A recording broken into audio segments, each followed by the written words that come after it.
Hello, hello, hello. Welcome in, everybody. Welcome on in. Come on in, take a seat, get ready for tonight's live. My name's Tanya. If you're new to the channel, if you're not new, welcome back. Thank you for joining me for yet another live. I do appreciate it. If you are new to the channel and you do appreciate tonight's case coverage and you want to subscribe, we would love to have you. And if you guys don't mind just taking a second, hitting the like button.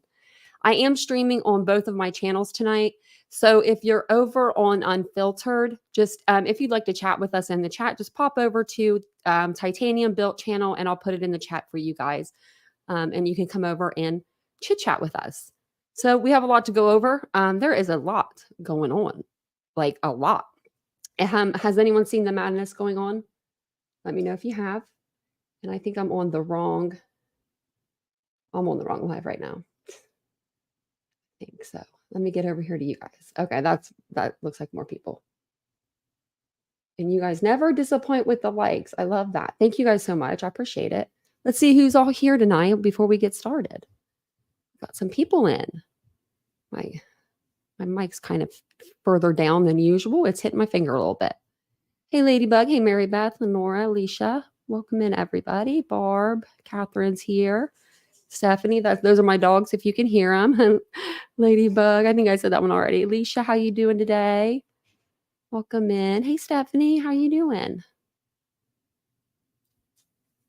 Lenora, I said Lenora. Mr. Rosebud. Welcome in, guys.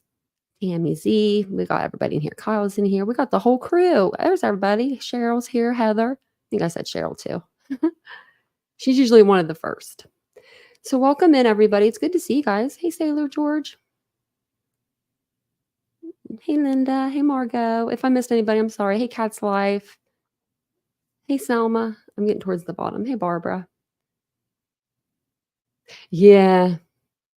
Barbara, I watched that whole live and I knew I had a feeling that was going to happen. I was like, what? Do you know how many pages I have so far? 14 pages for Pascal's live and it's been on an hour. So I was like, wow, I didn't even know I did that many pages till Vincent came to help me fix my problems, my mistakes, like fixing the document. And he was like, this is 14 pages. And I was like, what? I've been sitting here for like 4 hours, I think, because there's a bunch of new interviews that have come out. So Seth's been making his rounds today. He literally took like a 30-minute break in between two different lives. He went on with Jennifer Coffindaffer on her YouTube channel. Somehow she came up on my For You page, I guess, because I was like, oh, look at that. And she was only 15 minutes in whenever I got into that. So I wrote some notes for that live. So I figured we would just we'll watch that and then we'll read over the notes. Also, Tony went out and did a TikTok live, I think it was last night. So it's in one of the Facebook groups. We'll go over that. We'll listen to them. Seems to be a pretty decent amount. I don't know how long he was on there for, but we'll go through them and we'll see what he has to say. And then if we have time, maybe we'll hit up Haskell's, but if not, we'll just squeeze over there tomorrow or something and see what they have to say, or we'll go over my notes. But I got to about, let's see, an hour and 12 minutes in. And I heard some stuff. I heard Seth say T-Revs is a brother. That's his brother. I about fell out of my chair. I'm not going to lie. Let me grab a tissue really quick. I really was about to fall out of my chair when I heard him say that. I was like, what did he say? Did he say T-Revs his brother? I don't know. It just made me kind of like giggle in a way, just because, stuff makes me giggle. Hey, West Virginia Holly girl. I should have blew my nose. Sorry. There was something in my eye. It was bothering me. Okay, so we'll go over to, which one should we do first? We could do Jennifer Coffindaffer. How long did she end up having them on for? Man, really? We're not going to watch her in the beginning. And I'll put it on like 1.25 because it is kind of long. But this is going to be Seth, Tony Mathis, and Jennifer Coffindaffer. Apparently, everything's cool with Tony again. He blew up and then, he's calm now again. I don't know. He did a TikTok and then he came on and he did this episode. So have with that what you will, but we'll watch it. I personally don't really watch Jennifer Coffindaffer, but this interview, I feel like out of all of the interviews that I've seen, and I haven't seen all of them by any means. This is the first one that I saw that was directed towards Sebastian. Like, she really tried to keep it on Sebastian, what he likes, what his dislikes were. Would he go outside with socks on? Would he not? Like, she would ask questions like that, but it was always in the direction of like Sebastian. And I do appreciate her for that. I can't lie. Can't lie about that. So, if you don't know who Jennifer Coffindaffer is, that is the lady that's ex FBI. She works for News Nation now, as like a correspondent. She used to be like a free agent, I guess, but now she works for people. She works for YouTube channels, and she works for her YouTube channel now. Did you watch this one? I thought this one was pretty good. I know I am too bear. I watched it for an hour and 11 minutes, 12 minutes, but I got 14 pages of notes. So we'll watch this one here. I'm going to put it on 1.25 because I don't think that'll be too fast for anybody. If it is, let me know and I'll slow it down. But we'll watch this one, and then the Chloe, one of the other private investigators. So Heather, I believe that was the first one. She pieced out and quit, right? And then now we have Chloe doing the same thing. Now, I don't know why people can't really work with Seth. I don't know what's really going on, but I'm still making my little chart just to kind of see who's all out there and how they're all connected. So we'll get that done in the next few days. I was adding to it today. So what we'll do is we'll go over the interview, like I said, and then we'll go over my notes. That'll just like let everybody like a recap. But like I said, this is Tony Mathis, Seth Rogers, and that's Jennifer Coffindaffer there. Thank you, Ms. Coffindaffer. Did a very short intro. I don't know if you're even able to hear that. This is my first time to work on StreamYard. But essentially today saying we are going to bring the focus back in on your son, Seth, because that's exactly where the focus should be. So first of all, I just want to ask you, Seth, I know this has been an excruciating 3 months for you. I can only imagine. Can you tell me, I know you've made some changes, and can you tell me kind of the new refocus, the rejuvenation of your efforts and what that's entailing? As for focus for me has always been on Sebastian. Finding new tips, getting new information in, leading to new search areas. Have some issues with particular people. If you're not going to work with me, then you need to go. I've had Tony here, showed up. Great time for me because the weight of everything was pushing on my shoulders, searching and then coming home and doing podcasts and trying to keep my son's name out there. So I really appreciate Tony stepping on board when I asked him to. It's just more information, more ground to cover and search. It's the same thing. So Seth, you're continuing the ground searches with a group of people. How many on a daily basis? And I know you necessarily aren't out there with them every day, but what does that group look like? What areas are they focused on? And what's the day like? Not giving you information on where we're searching. I have to keep certain things close to the vest. The reason we took our searches private to begin with was because of people following around my volunteers, threatening them. Their safety is important to me. And I'm not going to let somebody else get hurt or injured looking for my kid. I want to find him, but not at the cost of other people's lives. I see. And when you talk about, and we all heard about that in social media, right? Different threats and things like that coming in. What did you make of that? Bunch of cowards.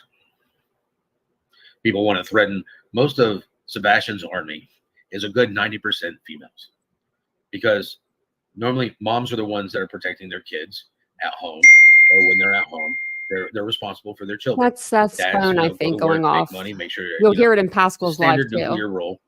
And when it comes down to Sebastian's army, 90% of them are all ladies. My job is to protect people. That's my profession. My job as a dad is to protect my son. And I'm not perfect. personally, every day I feel like I failed because I can't find him, and it sucks. There's no words to put on it, but I got to find him. I got to try to make it up. I mean, if I had known the information that I knew a week after he went missing, things would have been different, and I wouldn't be in my kitchen. So he does correct himself here, and I think I have it in my notes. But he said if he would have known the information a week after he went missing, things would have been different. And she asks him later on in the podcast or the video, she's like, what did you mean by that? And he changes it to say, if he knew what he knew now a week before he went missing, he could have done something to prevent him from going missing, is what he was saying. So having an interview with you, I'd probably be in my kitchen making dinner for me and my son. I'll have to see about Jan, yeah. Or teaching him how to do it again. So let's talk a little bit about that, because I think a lot of people have focused in on the search, which is fine. I just love to hear you say Sebastian's army, because I can kind of see these housewives, these homemakers, these individuals who have the time, and more than just the time, they have the heart and the soul to want to invest in and try to do everything they can to locate your son. So I think now I kind of can envision this. Do you think I summed it up pretty much what it's like in terms of the army? I mean, the old saying, nothing like the wrath of a woman scorned. And most people wouldn't want to mess with somebody's weird child. Stuff through here. I have notes. And that's pretty much how it is. There's thousands, probably even millions of people. There's people in different countries, South America, Africa, Australia, Europe, Ireland, France, Spain, everybody. I've asked the world to help me try to find my son, and the world is answering. I appreciate it. I'm so glad you point that out, Seth, because so many people ask me, what can I do? What can I do to help find Sebastian? And it in a way, everyone can do something. Everyone who has a Facebook account, who has Twitter, who has TikTok, who has any social media outreach, and even beyond that, if you just contact other individuals, friends of yours, and proliferate the message about 15-year-old Sebastian Rogers missing from Tennessee, gone now for 3 months. I mean, and a photo, the story. That's what everybody can do. And Seth, I hope that effort ends up leading you to your son, because I know no one cares more about your son on this platform or in the world than you. There's a lot of people out there that have been helping me try to find my son. And I appreciate everybody's efforts. And some of the things that Chris and Katie said will come true. I find my son. He's got a lot of people that want to meet him. These people that are out here searching for countless hours and days, that are helping with tips, spreading out flyers, passing information along on Facebook. They all want to meet him, and none of them have. And I'm giving them as much information as I can without giving away everything about my son. Well, you talk about meeting him, and even though people can't meet him, that's what I want this session here to be about. I've seen so many other streams and live shows and so on and so forth, and anything that anybody's doing to get the message out is good. I'm so glad to see sort of a lot of that drama be stripped away, and I want to strip it away a layer even more, and I want to meet Sebastian. I want to meet him right now. Actually, the thumbnail that's going to come up, it's not up yet, but it's been finished. It's beautiful, with beautiful pictures that you provided. So I first want to talk about Katie in a different light. I want to talk about Katie in terms of when you all got married. I just want the audience to understand there was a time when things were good. There was a time when you wanted to join in matrimony and have a family. So can you bring us back sort of to that day when it happened and so on, and just bring us up into the time? Married the day after my birthday. We got married June 21st, 2008. It was a very hot summer day. I remember our vehicle didn't have air conditioning. I didn't get to spend the night at my house, so I was oversleeping on a couch at a friend's house because now I want you to listen to this. I want you to listen about his wedding day. And if you don't hear it, I'll tell you about it in the notes. I remember our vehicle didn't have air conditioning. I didn't get to spend the night at my house, so I was over sleeping on a couch at a friend's house because can't be in the house with the bride the night before the wedding. Had to take the risk. My mom's first husband, 2 weeks, she made him get out of the house for 2 weeks before they got married.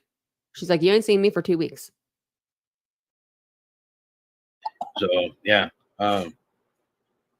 and literally the stress of it all. I actually had a migraine the whole night, so it's not like I got to do anything fun or exciting. I was sitting there like, I need water, I need ibuprofen, and I need my head smashed in with a hammer.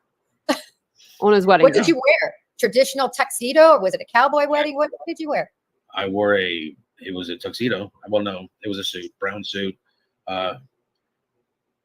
She was in a dress, beautiful dress. She was beautiful. I mean, I still remember some of the comments that she made that, she was like, you've never. Deep breath.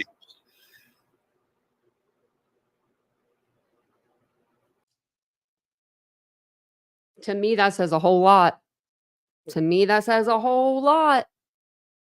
I don't think Seth's over Katie. Absolutely not after watching this interview. He's talking about his wedding day and he's choking up. I think that I was just like, I was a roller coaster on this ride. I'm like, he must have hit himself in the head with a hammer. What? And then you get this. And I'm just like, what? So I'm going to put it back a little bit. That, she was like, you've never. Hold on. Let me go back a little bit. I know. Because he talks about her dress and stuff. So yeah. And literally the stress of it all. I actually had a migraine the whole night, so it's not like I got to do anything fun or exciting. I was sitting there like, I need water, I need ibuprofen, and I need my head smashed in with a hammer. What did you wear? Traditional tuxedo, or was it a cowboy wedding? What did you wear?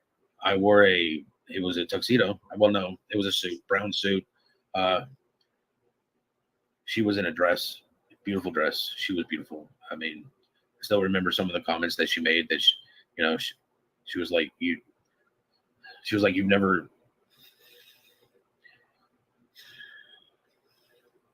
Deep breath. You never what? What didn't he do? He just said that she said you never, and then he choked up. I just caught that on the 5th time of watching this, but that's really sad. Let's move on, Jen. Yeah, he's not over her. And that's probably why he says some out-of-pocket stuff, But he's definitely not over her. So this night occurs. You love her. She loves you. So we go through, we end up getting married, walk down the aisle. My dad actually is the one that walked her down the aisle. Afterwards, we had a little country boil at the back of my parents' house. Sat there. There are pictures in my wedding album that I still have where I'm walking around with a huge bottle of champagne. And that's what I was drinking on all night while other people were drinking beer. I'm carrying a bottle of champagne around. And my mom and dad got us a hotel room and everything. And we got there. There was some expensive cheese and grapes and stuff like that. And she started watching TV. And I was like, I'm drunk. I'm going to bed. And I don't think she ever really forgave me for it or let me forget it either. What would you guys do? I mean, I'd probably say I'm tired too. But I can understand where she would be a little upset about that. Getting drunk and falling asleep. That was years ago. I mean, and it was shortly after that my family got bigger. Tell me about that moment, the moment when Katie told you we're going to have a baby. She told me, and she told me pretty much on my mom's birthday, on April 15th. She was like, hey, I'm pregnant. And I was like, oh, I'm going to be a horrible dad. I mean, just it's something I've never been part of. So it's just like, there's another challenge in my life, and I'm probably going to fail at it miserably. So I let my mom know, you're going to have another grandchild. And from there, You know, came along. December came around, and my son didn't want to come out. My son was, I want to say, 5 days late. He literally held on so that he could be born on my dad's birthday. Wow. So it not only was that, but it was also Pearl Harbor Day, and it was just, you know, I remember him coming, you know, being in the hospital, dealing with all the complications, because it was a complicated pregnancy for her. She had a lot of difficulties. Midwife wasn't that best, you know, so. How was the pregnancy difficult? It was her first pregnancy that went all the way. I mean, she probably doesn't want me discussing certain. So that tells us that she's had a lot of miscarriages, obviously, because she got pregnant and kept a baby. Do you know what I mean? So I feel bad for her. certain things, but you know, I know a lot of people that woman happens things to before that they finally have a baby. you know, it's I do remember at one point in time she was like, I'm gonna have a natural birth, and after having contractions for days on end, and the nurse going, well, you're not ready to deliver the baby. And it's like my mom having to sit there and be like, these are not Braxton Hicks, these are actual contractions, and she's been having them for days. And finally they turned around and gave her something so she would dilate, because she was not dilating. And then the epidural. So there was that, and then my son was here. And were you in the room when he was born? I sure was.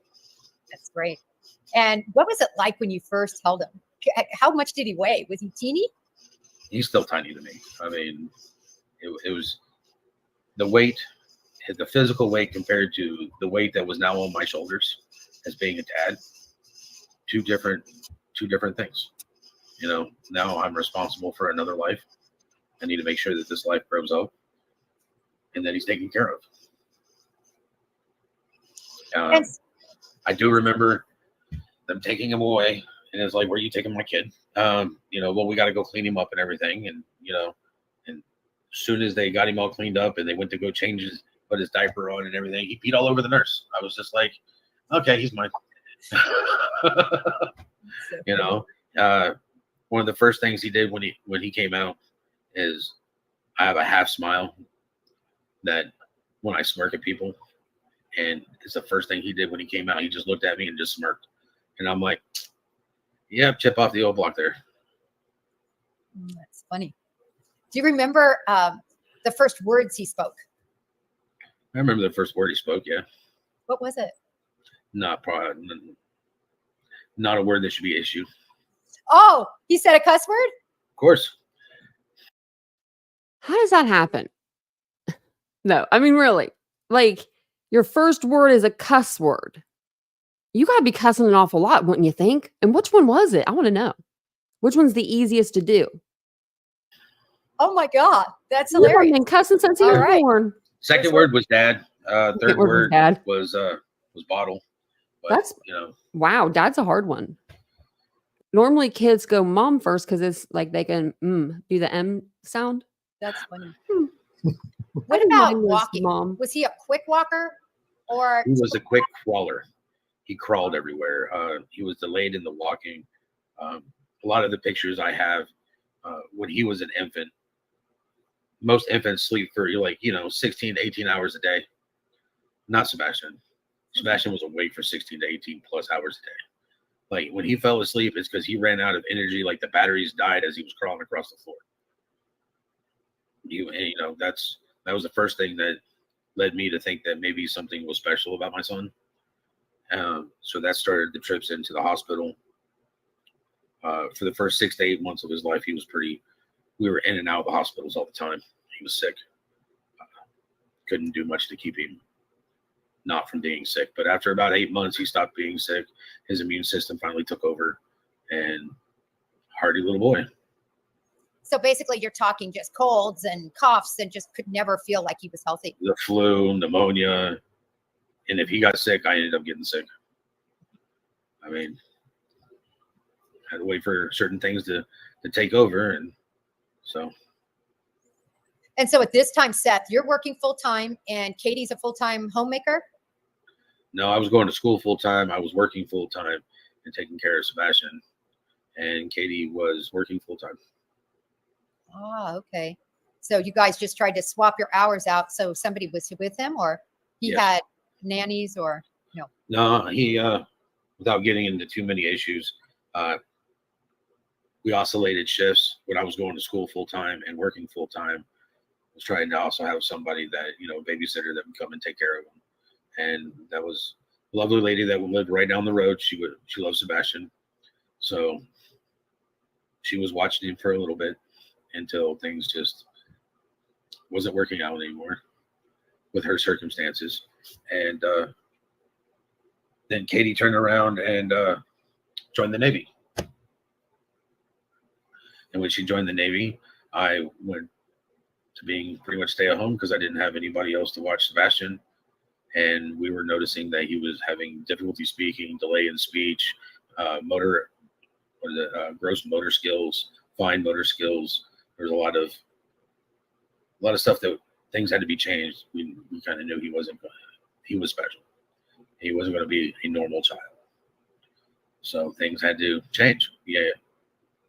Being a parent for the first time, you really don't know what to expect. And then when you find out that your child needs certain things, you just got to do it. You make sacrifices. It kind of sounds almost like they knew there was something up. There was something there was something going on when he was younger. But didn't they just diagnose him recently? And how do we know that for sure?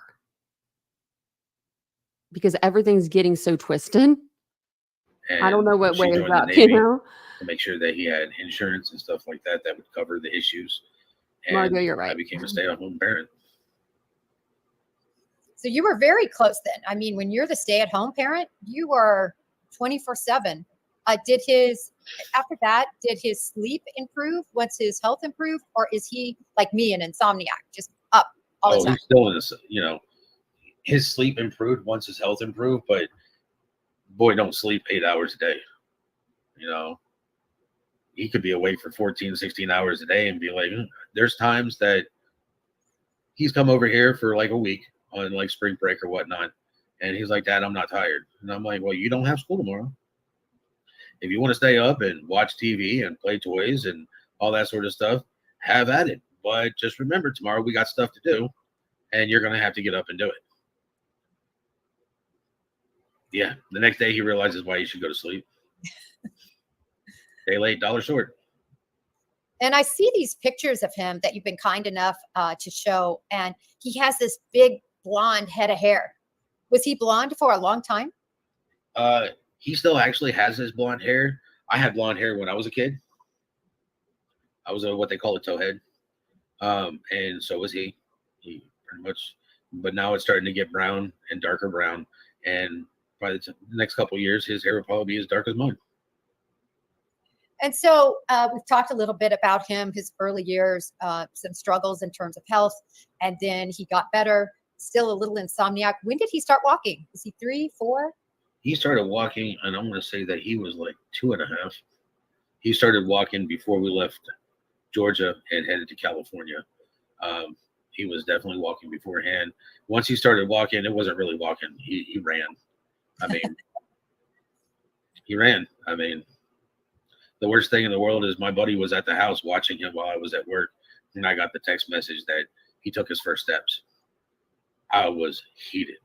I was like, I missed the best part of, the first thing. I wanted to be there when he took his first steps when I was at work. So it sucks. But as soon as I got home, he was running by then, and he's never really stopped. He's a kid in motion, and I hope he's still in motion now. Well, I think that speaks a lot, though, for his resilience and to show the kind of, person he is. He was a night owl, right? He was a night owl. He was a day owl. He didn't require a lot of sleep. And I think that might lend itself for somebody who could have left and who could still possibly be on the move. I think we all have to keep hope because we have absolutely no evidence right now that he isn't here. We have no evidence that he's not here, and we have no evidence that he is here. I do still know that he's right here, and he's always on here. And so Seth, tell me now, once he started school, did he start kindergarten at 5 or did you have him go later? How did all that work once it was time for school? He started, well, we were in Georgia when he was supposed to start, and they were giving us too many issues. So Katie was in Chicago at boot camp, and I actually moved back home, and I got him enrolled in school for half the day, and I had him enrolled in an educational center for another half. And we weren't there very long, but it was enough that everything that I've been working with him on between the school and the educational center, that everything just kind of meshed in, and it was great. And then we moved to California, and needless to say, their education system is not that great in California. For the first year, where his date of birth was, they wouldn't let him join to go to school. And then when they did finally let him go, the first year, when I looked back on it, like a year later at all of his art projects, they were the letter S. Quite literally, they took a year to teach my son, quote unquote, the letter S. My son knew the alphabet. He knew, we were working. The time that he spent going to school and going to the educational center, it meshed. It got everything going. They used animal therapy and everything else to get. My personal opinion, he was probably, whatever he was making, he probably made an S because they probably asked him what letter he wanted to pick. And if it was for his father, it could have been or S for Seth or S for Sebastian. I don't think it was them just teaching him one letter the whole school year. Especially because he says that they were teaching him at home. He knew him. Get him comfortable in what he was doing. I think that and maybe worked. he was just picking And the then letter. when we moved to California, they just don't really have a good understanding of children learn faster when they're younger than when they get older. And that inhibited a lot of growth for him. And so when he was in these classes, did you enroll him in special education classes or was he able to assimilate in regular education? Simulate in regular education. And at this point, you are still Mr. Mom handling all the duties, or was Katie out of the Navy by then? No, Katie didn't get out of the Navy until after our divorce. I see. Full-time mom or I should say dad, full-time daddy for how many years then? At what point, what age was Sebastian when you all separated and divorced? We separated, she filed, and divorce was finalized in 2019. Now I had already started work. I had started back at work during the Navy has what they call respite care, which is them basically sending somebody that's qualified for your autistic child or your disabled child that is qualified to actually watch him, and you're allowed a number of hours. And I was back to work. I was working part-time doing what I do, and then when Katie was not deployed, I was pulling night shifts whenever I could while she was at home. And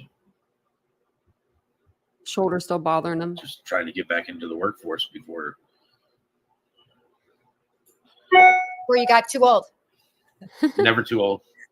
No, just once you've been out of the workforce for a little bit as a stay-at-home parent, nobody really wants to hire you anymore. They figure that you forgot how to, add 1 + 1. You supposedly forget the bare basics of actually how to complete tasks, which I never really understood, because when you're a stay-at-home parent, you do everything. You're right. You manage that household. You make meals. You take Doctor's care of appointments, play everything. dates, you name it. And it wasn't just that. I was still taking care of all the bills, making sure that everything was paid. I had made the agreement with Katie at that point in time when she joined the Navy that she just focus on her career and I'll take care of everything else. And that was my promise to her. Well, I think certainly your message here, just a side note, a lot of people that might be listening are a stay-at-home parent. And I'm sure that your story resonates with them. So tell me a little bit about, I love this picture that I found of Sebastian, and he's actually in I think they're called a cubado or something like that, like a small backhoe. Who's in that picture and what was he doing? And is he just good with machinery? He likes machinery. His stepdad works was he's a crane operator, and Sebastian likes heavy equipment. So when they were living in Hendersonville, they were digging out flowers and stuff, and Chris put him into one of them, and he did a wonderful job. Chris was teaching him how to operate heavy equipment. And they sent me a video of it because I know what picture you're speaking of. And Chris literally turned around and was like, he did a great job. Katie was like, and he didn't damage anything, so it was even better, But Sebastian's always liked to learn new things that interest him. If it doesn't interest him, pulling teeth from a gator. If it interests him, then he's right down the gator's mouth. He's never been one to skirt at learning something new. As long as, again, and with most people, it has to be enjoyable for them, or that you got to want to learn it. Otherwise, there's no will. I don't know. I think it's Seth's phone that's beeping, and because mine used to do that, my MacBook. Where there's a will, there's a way. And Sebastian is definitely one of those that will trudge the way. And so what are Sebastian's sort of top interests? He likes to do that. In other words, things he really enjoys doing. Besides playing video games? Yeah. I do know that he likes to cook. I know that he does enjoy, he really likes his Legos. He loves building things. He's got several containers of Legos. He likes to do that sort of stuff. He loves to build. He likes to cook. He likes playing video games. He did like doing the heavy equipment. We would go fishing, and touching the fish is kind of icky at times for him. But that goes back to the fact that he doesn't like to have his fingers dirty. He doesn't like his hands dirty. But it's like with him doing Minecraft and telling him that, hey, I needed you to do online schooling, and he didn't want to, but I spoke to him, and it's like, it's not permanent. It's just a little setback, not to mention it will open plenty of doors. You like Minecraft and the system that they have up here for their online schooling, it opens up college courses at Austin P, where they teach them how to do data programming and things using Roblox and Minecraft.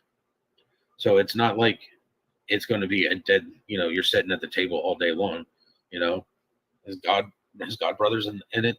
He does the online schooling, so he's going to have somebody that was going to be there with him. And I wanted him to get his therapy, so that way he could start correcting his own behavior through therapy and everything else, so he could see where he needed to change. So a couple points you're talking about. So in the summer, you were supposed to take full-time custody of him. Is that right? And then he was going to do online schooling.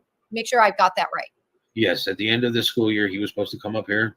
I'd have him for the summer, and I already have him enrolled in school, because you have to start the process for up here for enrolling in online school at the beginning of the year, because there's such a wait list. And Katie and Chris were fine with that. Oops, sorry. You okay? And Katie and Chris were on board with this plan. Yes. And that was supposed to happen June 1st, the end of May, something whenever like the that. Whenever the school at Beach Academy was over. And so it sounds like Sebastian may have been, like everybody is whenever there's change, a little bit apprehensive about online schooling. Did he have friends he didn't want to leave at his other school? We really didn't discuss that. One of the things that I've discussed many a times with my son is that no matter how much you don't like change, it's the only thing that is constant in life. Nothing will ever stay the same. You have to be able to adjust. And autistic children don't adjust well. It takes a lot of reinforcement, communication-wise, and get them to see the brighter side of what's going to happen. Normally, once something starts happening that's different from his routine, it takes a minute to adjust. But as soon as he adjusts, because he does, then it's just same old thing. And he becomes adjusted to it, and he excels. You have to have the right type of foundation. What was his best subject? Was there any subject that was easy for him? A couple years ago, I'd have told you math. This year, he pretty much was done with math. Numbers were his favorite subject for the last, I want to say, either 2 or 3 years in California before he came up here. I think, in my opinion, he liked it, but I think it's just, try teaching me math in school nowadays, and I'm going to look at you like I don't know what you're talking about. I know how to do add, subtract, multiply, fractions, so on and so. Some of these things that they're teaching our kids now do that nowadays. does not make sense to me. but I'm not a rocket scientist, so I don't have to worry about that. And so you mentioned that you were really looking forward to him being able to go to his therapy to sort of help correct some of the things that were going on that were of concern. What were his top concern issues, if you will? Inappropriate discussion and inappropriate behavior. Having the wrong type of discussion, like certain things you don't discuss at the dinner table. Religion, politics, those things that your parents always told you we never discuss at the table. Having inappropriate conversations with people at school. If you want to have a conversation like that, then ask to go speak to your therapist. Ask to speak to, don't have them with the child next to you because they don't know where you're coming from. Wonder what those conversations were. So, in this vein, because I think it's really important as Hey, search efforts are happening and to really understand that trajectory of somebody if he did leave. You've talked about tactically, he doesn't like to have his hands dirty. We know about the fire ant incident. Did he care if his feet were wet or slimy, or did he care? At my house, his feet were normally clean. As for socks, he normally had a sock on. He would complain that his feet are cold all the time. And it's like, well, you have house shoes you can wear. You have socks that you can put on. No matter how many times I told him, listen, your feet are cold and you're cold, wear a pair of socks so help keep the body heat in. Instead, he'd rather just have a blanket. But most of the time I would see him, he'd have one sock on, one sock off. And it's like, Sebastian, where's your other sock? Oh, I don't know. Sounds like we got a task in here. Let's find the other sock. There goes the next 45, 50 minutes looking for a missing sock. So I find this very interesting because there's been a lot of talk about him being barefoot, but did he have socks on? I have a son who hates to wear shoes and he hates to be barefoot, but he loves to run around in socks. Is that the situation? Could he have left in socks? I guess it's a possibility. I wasn't there. Would you say, though, that would be more possible than being barefoot just based on his attitude toward having cold feet? No, because even here with cold feet, he wouldn't put socks on. He'd have one sock on, one sock off. They don't stay on. Like he'd go to bed with socks on, and when he woke up, he'd be barefoot. Socks are like rolled up underneath a pillow, underneath a blanket, on the other side of the bed. On an average, he would leave. I would pull his bed out, and I'd find 4.5 socks on the other side of the bed, between the bed and the wall. And I'm like, that's why you have no matching pairs of socks. They're all over here. I've washed all the other matching pair, but all the ones that are matching, the ones that are clean are dirty, and they're stuck between the bed and the wall. What size of shoe did he wear? The pair of boots that I bought him were size 10.5.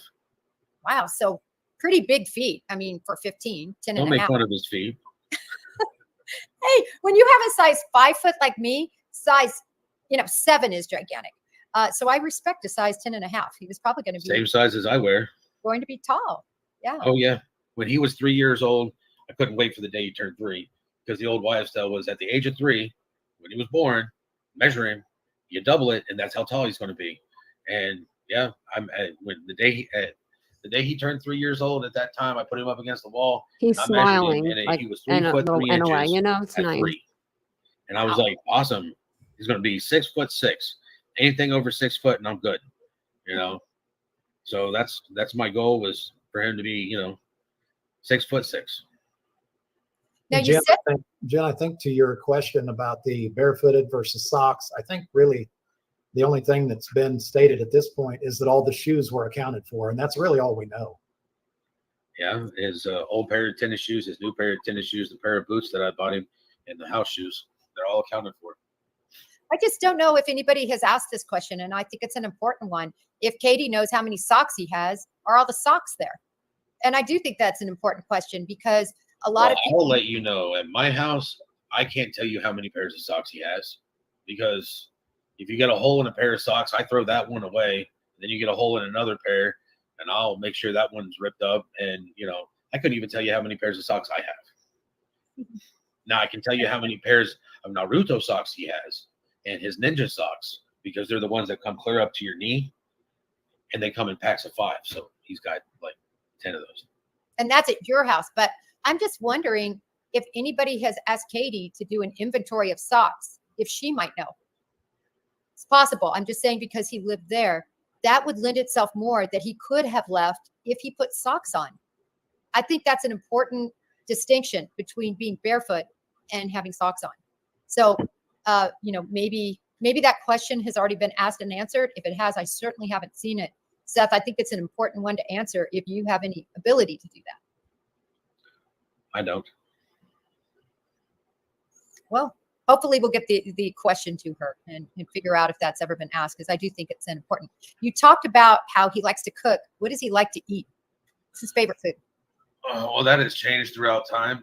When he was younger, he didn't like meat. He wouldn't, at all. I went through that stage. He liked his vegetables when he was a kid. He liked his oatmeal, vegetables. As he grew older, he got into the chicken nuggets. And then I remember the first time that I got him to try a hamburger. We were in South Georgia, and we're running errands, and he was in the car seat, and he was like, "I'm hungry." And I'm like, "Okay." We went through a Wendy's. I'm gonna get him, something to drink, something to eat until we got home. And I ordered me a single hamburger, and he literally took my hamburger and ate the whole thing. I was just like, the boy has eaten beef. Wow. His first burger. And after that, he started eating spaghetti and things like that. His favorite food now, he's got a lot of favorite foods. He does like his sushi, not sushi, but he likes sushi. He likes that soybean stuff. Tofu. I don't deal with that. Ugh. Tofu. Tofu. To me, it has no taste. I've got more tofu in this house than there is at the grocery store. I guarantee you. I got 30 packets out there. Vincent I'll has. eat dirt some other time. He likes it. But he likes it when we go out to have hibachi and stuff. They'll put tofu in the soup, and he'll eat it there, and it's all fine. When we're at the house, he likes his eggs. One of his favorite places to go eat is either IHOP or Waffle House because they serve breakfast. And he likes his pancakes. He likes his eggs and his bacon. And here at the house, one of the things that he likes to cook and make is we'll take the cheddar brats and we'll cook those for about 45 minutes in the skillet, and then cut them up into pieces, and then we start making our sauce. And that's how he likes his spaghetti. With Parmesan cheese, he likes all cheeses, but when it comes down to his spaghetti, he just loves Parmesan cheese. He doesn't do like shredded cheddar on his spaghetti. No. He's got to have the Parmesan. And so tell me, if he left, where are you? What would be, does he have any stranger danger type inclinations? Or did he shy away from strangers, or could a stranger easily entice him? I don't believe a stranger would easily entice him. Most of the time when he was around me, if he didn't like your attitude when you approached me, then he was confrontational, as in, that's my daddy. I will mess you up. All 4 feet of him at that point in time. But he's always been very protective of both me and his mom. As he has gotten older, having conversations with him about when you're online, these people, you don't know these people. You don't talk to them. You don't tell them any information, to the point that he just didn't even put the headphones on anymore. Most of the time, it's like he would have the headphones on and he's playing. Yeah, I know that his mom and stepfather don't like it, but he would play Modern Warfare. It's you got 4 people in a team trying to work for a progressive goal. That's how you build teamwork. It's how you build listening functions and commands and things of that sort, where you can follow directions and you can work together with a group that you have no idea. And most of the time on my PlayStation, the people that are on there are my personal friends that I actually know. One of them would be Chris, his stepfather, and the other one is my buddy up in Illinois. And, that was it. And I remember a conversation, he was just like, "Dad, these people just don't listen. I'm telling them, I'm dead here on the ground, and the guy's coming around the building, and they're not listening, and they run around the building, and they get shot." And I was like, and I looked at him, I said, "Well, son, that's why when I play the game, I have the volume off, and I don't listen to him." And he was like, "Oh." And I was like, "You don't see me getting angry and aggravated either, right?" He was like, "No." And I was like, "Because I know I may have 3 other teammates, but I also know that they're either going to listen or they're not going to listen, and it's not going to affect my day. I'm here to play the game and have fun playing the game. And So, oh, I'm sorry. Go ahead, Seth. go ahead. No, I was just going to ask, you made a comment early on, very early at the very beginning. And you said words to the effect, if I knew a week after, if I knew what I know now, but knew it a week after, he would be here in the kitchen and I'd be teaching him how to cook. What I again. said was the information I learned a week after he went missing. I'm going to say Jennifer Coffindoffer was right. If I had known it a week before he went missing, he would have never been missing. He would be in a house. He did miss that part. I see. He would have been with you because you felt like Hindsight's 2020. right. You felt like the that. Hold on a second. Look at old Tony back there on with his deck, with his private boat launch. I'm over here. Look, I just noticed it. So Tony said he wasn't hurting for a dollar. information that I learned shortly after he went missing. He's up on the second If floor. I had known Must that be pretty information nice. before, I could have been preemptive about it, and I wouldn't. Be I'm looking for it. sleuthing. Seth, do you believe Sebastian is? You have to have the faith. You have to have faith. Well, I can't think of a better way to end this conversation with that message. You have to have faith. God Because- tests us every day. He does not Absolutely. put onto our plate what he does not think we can handle, and what he puts on our plate is for watching us grow. I'm just going to stop it there because he just jumps right off panel. And then she's like, oh, I didn't get to say bye to him. It was pretty funny. It was pretty entertaining. Let me see where we're at. Okay. I wanted to show you guys the notes just in case you guys are just now coming in and you're like, what were they watching? Jennifer Coffindoffer had an interview this afternoon, right before Pascal's interview. She had an interview with Tony and not Chris, I'm sorry, Seth. And we're going to go over some notes from that because I took a lot of notes that way. I don't know. We could talk about them afterwards. That way, if anyone, missed anything, you'll have it now. Now, some of this is going to have a period after it, and some of these aren't because sometimes I feel like a sentence, sometimes I don't. Sorry, guys. My grammar on here might be bad because I was literally typing, not really looking. So if it is, just give me a break for tonight. But I did write out 14 pages of Pascal notes, and I was only an hour in. So we'll have to go over those tomorrow. That was a lot. But we'll go over some of that stuff because some of that stuff was very much noteworthy. There was something I was going to look up on there. I'll have to read through some of it.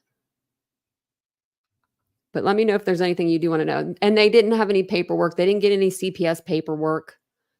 They didn't get none of that. I sat there forever. She has what?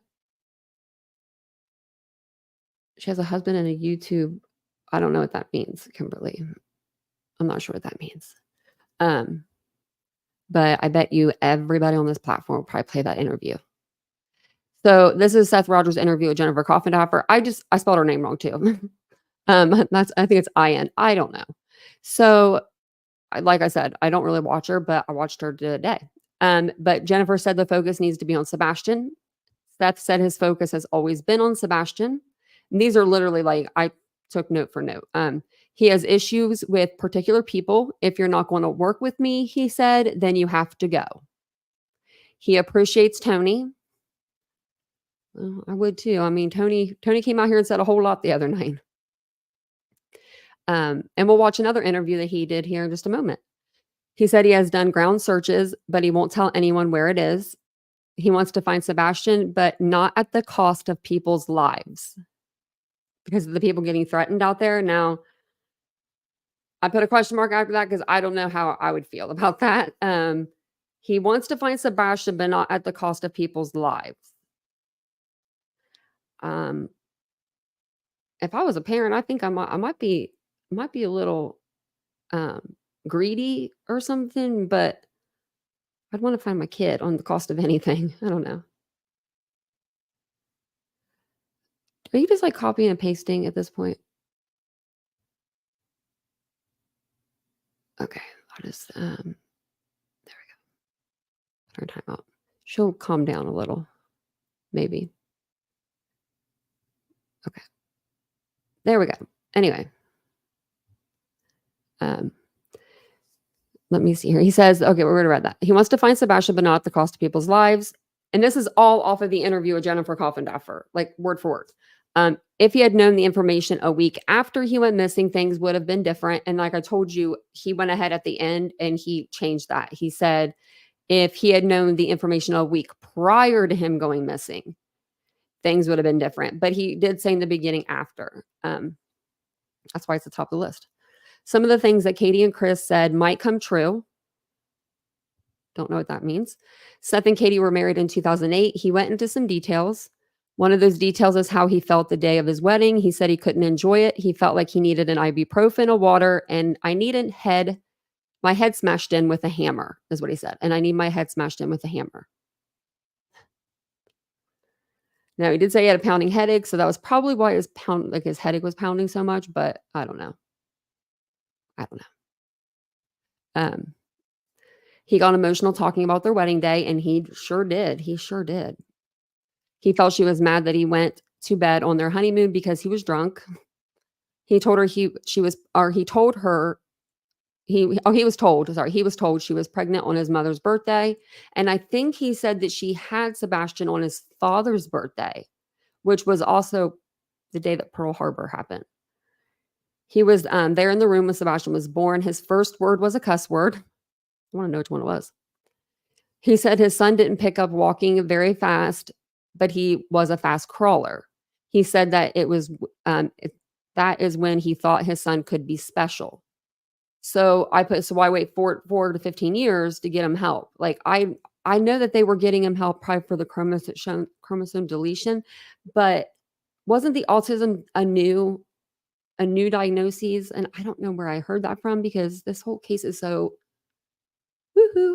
I have all kinds of notes though. Thank God I took notes from like every live I've ever watched, so I can always go back through them.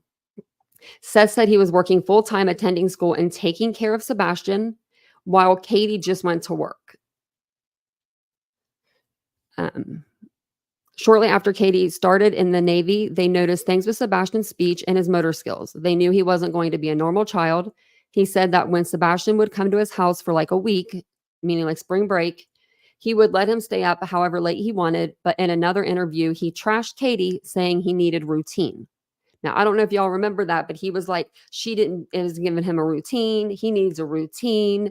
But then right here, he says, I let him stay up however late he wanted to on spring break. I don't know. I just needed to put that in there. He couldn't find a job because he was a stay-at-home dad. That's why he was saying like people weren't hiring him. But then he says he was taking care of all the bills and told Katie to concentrate on the Navy. So I don't know how that works. Maybe he ended up getting a job. Sebastian loves heavy equipment. So Chris showed him how to use one, like, so the picture of Sebastian, like up in that big old, I don't even know what it is, tractor thing. It moves like dirt. He was in that and he took a picture, and I guess Chris showed him how to use it. And that's what Seth said. He's like, he really enjoyed it, and Chris showed him how to use it and everything. He never talked to him about his friends at school. He said that Sebastian would have inappropriate behavior and inappropriate conversations with people at school or at the dinner table. He doesn't think a stranger would entice him. He is very protective of his mom and dad. He talked about Sebastian wearing headphones when he played a game. He said he played Modern Warfare, and there are 4 people to a team in that game, so he would have access to other players. He has to have faith that Sebastian is alive. I think that's all my notes. Yeah, that's where I got. And then I got a lot with Pascal, but we'll probably go through those on another live because I wanted to show you guys these videos too. Videos are everywhere. Videos. Okay, so that was just like going on off of the first interview in case you guys weren't here for the whole interview. Now, you guys might have to help me on this. I think they go like this. Oopsie, like this one's first. Let me see. Sorry. Okay. Got it. Okay. So these are all videos. Let me share this tab. I'm not in this group, but I found these today. So it's the Find Sebastian Rogers Facebook group, and there's 3.5K members in here. And the first person I saw do this was Michelle After Dark. I saw that she did a live this morning when I woke up. She had just finished her live, or she had just finished it like an hour before or something. But I saw in there that old Tony had did another TikTok interview. And I was like, okay, let's go see what old Tony had to say. So that's what these are. These are all clips of that TikTok from that TikTok page. So I'm going to put their link in the chat in case you guys want to watch these on your own.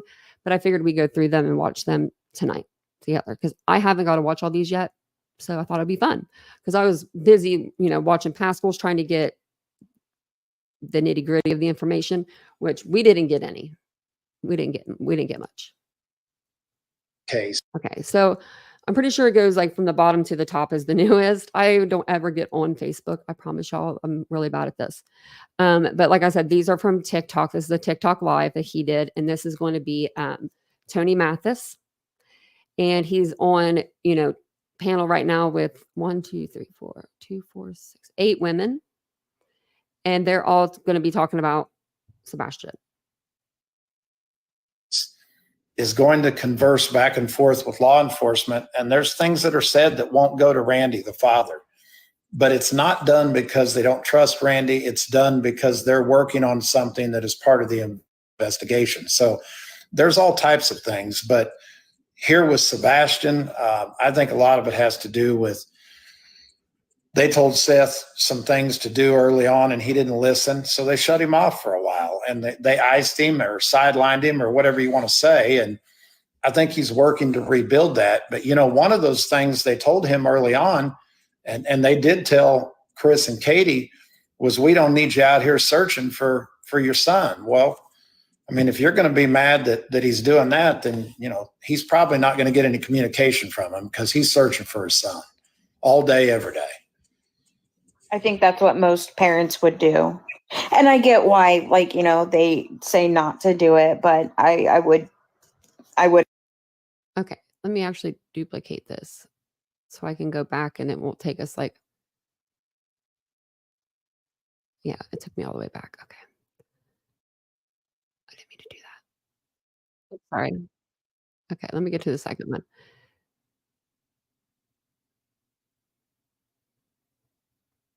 What did I just do? I just exited out of something, but I don't know what it was. I have no idea what it was. Maybe I didn't actually. Okay, sorry guys. Let me go back to the second video and share this one with you, the next video. And so, actually, let me go back to this one really quick. What was he saying at the end there? Oh, okay. So he was saying in this one, the officers, the cops told Seth, Katie, and Chris not to be out searching for Sebastian. And, we know why, because if a parent comes up on their child deceased, they can contaminate the crime scene. They can and they will contaminate the crime scene. They're going to run towards their child. And they don't want that trauma for that parent. They just don't want that to happen. They don't want their crime scene to be messed up if something, were to happen like that. Also, that's why they told people not to live stream. They said, you guys can come out here and videotape all day, every day. Just don't live stream it, because if you come across something and you're live streaming it, everybody on the internet's going to see it. Just like the guy that did that thing with his dad's, head, and he was holding it for like 3 hours. It was on YouTube. That kind of stuff. So. Dogs, all I know is that they're able to detect decomp up to an hour after, decomp starts. That's my basic knowledge. But it was very odd. Her behavior was odd. Well, what I found odd when I talked to Jules, and I talked to her for 10 or 15 minutes, and she explained to me what all the different 7 dogs that she had trained were used for. And I mean, a canine dog is not a canine dog. I mean, they do, one of them does, remains, one of them's a tracking dog, one of them does drugs, one of them does explosives. They have specialties like doctors. Exactly. She wasn't bringing all those though. She was only bringing 2 of her dogs that did like cadaver or something. I can't remember for sure, but they were not dogs that did drugs and stuff. Like they weren't drug sniffing dogs. Exactly. It's a great way to put it. So he's saying that's wrong. He's wrong about that. Well, and they have to go through a lot of training too. So, you know, you're not going to just have a generic dog that's like trained on all these different things, because they're not going to be as effective as if they were trained in one area of practice. And I do know for a fact, because you guys have seen the email. I know for a fact that Proudfoot would not let Jules and her dogs come on the property because it was sent in the same email where he was addressing me. So I know that they were approved by Agent Simmons and he would not let them on his property. And, you know, my first red flag there is why. I mean, Right. you know, you think that the dogs are going to. Why not? Why are you going to listen to Tony Mathis, some guy, I mean, that you don't even know? Figure out that, you know, you're an asshole too. I mean, the dogs are there to do a job. They're not on Team Seth. I mean, they're there on Team Sebastian. That's it. The dogs aren't partial. You want me to read the email real quick? Or if it's the same email up on my computer? Because I was. Ooh, that's okay. an email. While you're reading that to him, Chase, I'm not going anywhere, but Seth just sent me some exclusive images of Sebastian that nobody's seen that he wanted me to share with you. Oh, So okay. you're gonna see me kind of whatever for a minute, but go ahead and do your thing. I'll be right back. All right, sounds good. If you want to, and you can text them to me if you want. Thank you, Seth. Okay. All right. So, all right. This is the email that's been floating around. Yes. Happy Mother's Day to everybody. So the email that everybody has been seeing, or it's on Facebook. It says Seth and Associates. And actually, side note, I'm so glad he's doing that because we've been asking for more photos. So thumbs up to Tony for getting more photos from Seth for Sebastian, because we only have so many, right? I feel like I go to make a post and it's the same like 5.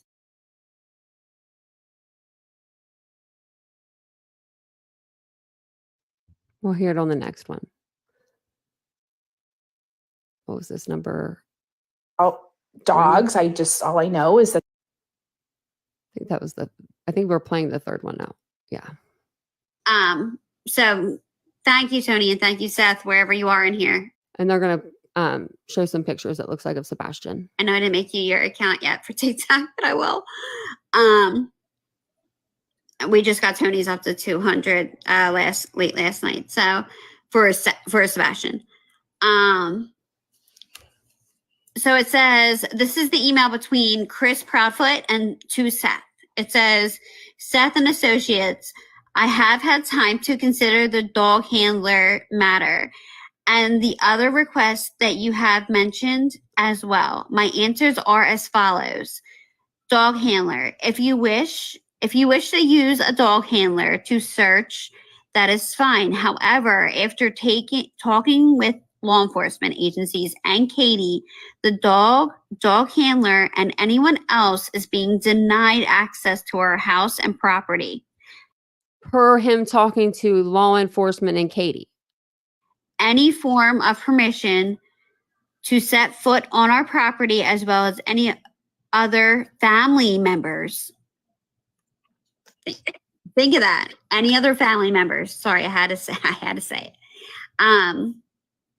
Access to our house. Which would be who, right? I'm thinking more like Exactly. the mother-in-law, not Just say it, who? His mom, his That's right. sister. Yeah. That's right. Hell yeah. There's no need to put it in this email. Sorry. I wouldn't want my ex-mother-in-law in my house either. You divorce the son, you divorce the mom. Why would you put it in the email if you had no, you know what I mean? That's like 999 red flags now we have. Yeah. So he continues and he says, access to our house and our property, any form of permission to set foot on our property, as well as other family members' property, is being denied. And that's in caps as well. This is our official statement, and we ask that our wishes and privacy be respected at this time. Thank you for understanding. This is part 2 for Tony. Now, okay. What? No. I was just gonna say, did he give a reasoning? No reasoning. Because There's he no talked reasoning. to Ellie. It's just denied. No, it's not.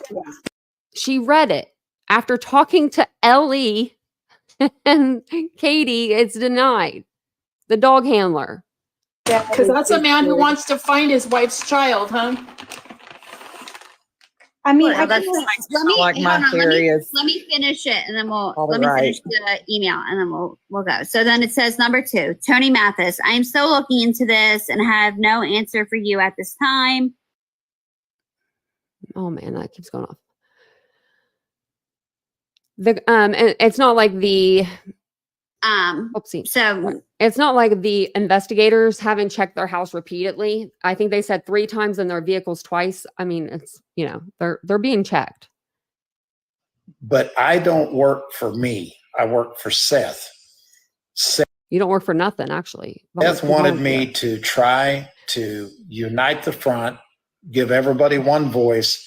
That message came 100% from Seth. I told Seth from the beginning, just like I told him not to go on Nancy Grace. I told him that I didn't believe it was going to work, but I would do everything I could do to make it happen. My job is his job is to define the message. My job is to figure out how to deliver the message and who to deliver the message to. That's my job. So just for everybody that thinks that I'm a little bit slow, and that may not be a lie, I might be a little slow, but I wasn't a little slow on this deal.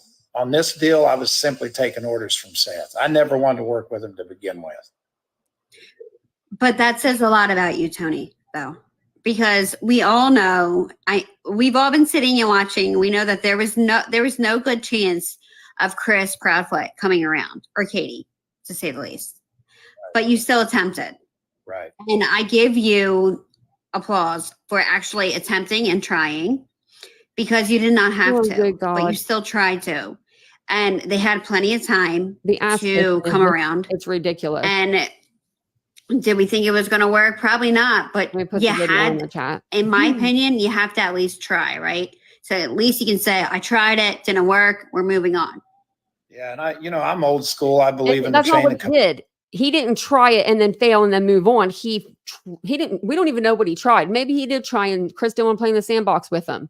But then he comes out here and he rages on TikTok. And now he's doing another interview. command. And, I have 2 bosses in addition to the boss that pays my bills. I have Randy Harris and I have Seth Rogers, and those are my 2 bosses. And, I may not right? I think agree dogs with the should get that. messages that they choose to have me deliver, but I have agreed to deliver those messages. What I have control over, again, is how they're delivered and who they're delivered to. So, but the message itself, that's not coming from me. Now, am I throwing Seth under the bus? No. Seth will tell you that, him and Randy are my 2 brothers, and he'll tell you that it was his call, that he thought it was the right thing to do, to give it a try and bury the hatchet or whatever. And Him and Seth have been working together for a week and a half, and it's his brother already.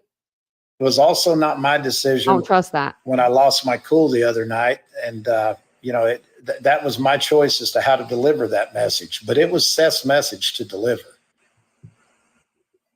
Lose your cool. When did you lose your cool? I've never seen you lose your cool. Well, whenever I was on the show the other night and I started Did not lose your cool. You did not lose your cool. Okay. That was you losing your cool. My goodness. No, there's a lot more left than that. That was a level 3 lose my cool. You were just calling the BS. That's all. Yeah.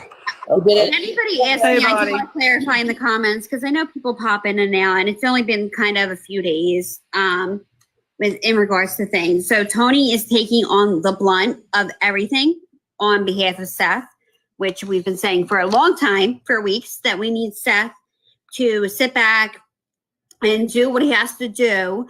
and not take the forefront on a lot of this stuff, because he has enough when dealing with Sebastian not around and trying to find. Go to Chasing Crime on TikTok and tell me if a few weeks ago that's what she was talking about. I guarantee you that's not. But I don't. I hate when it keeps was doing the that. one that put stuff out there from the very beginning that made us look Don't at forget to hit that the like button, Proudfoots everybody. and their behavior, right? Oh, you're talking about Seth's mom. I was looking for Yeah. Grandma Rogers in the comments. I'm like, who the hell are you talking about? I know. I was like, wait a second, what? Seth's mom. And then, the other day she unleashed and she was like, CP, you told law enforcement your wife was involved in the beginning. Good for her. But then she kind of backtracked on that. And people are like, well, what the heck? Grandma Rogers, you can't blast them and then take it back and be like, oops, my bad. Gloves are off. Let it roll, Grandma. Let it roll. I am so here for Grandma Rogers. Like when she makes posts, I think everybody's like, "Get him, Grandma!" Yeah, I love her. Here's the humor and the irony is that have any of you guys at all been following Caleb's case? I mean, like really following it? Yeah, I have. Okay. So that we got an unhinged grandma over on that side too, right? So Grandma Janet, we call. So you're gonna go. There's a lot better words to use than you just called the grandparent of Sebastian Rogers and the grandparent of Caleb Harris unhinged. Unhinged. Pretty sure you're unhinged, Tony. Let's not again. Grandma Janet, we call her Nana, and like I said, when I called her Grandma, she corrected me Nana. and said it's not Grandma, it's Nana. But so Nana. Oh, I thought that was on there. What the heck?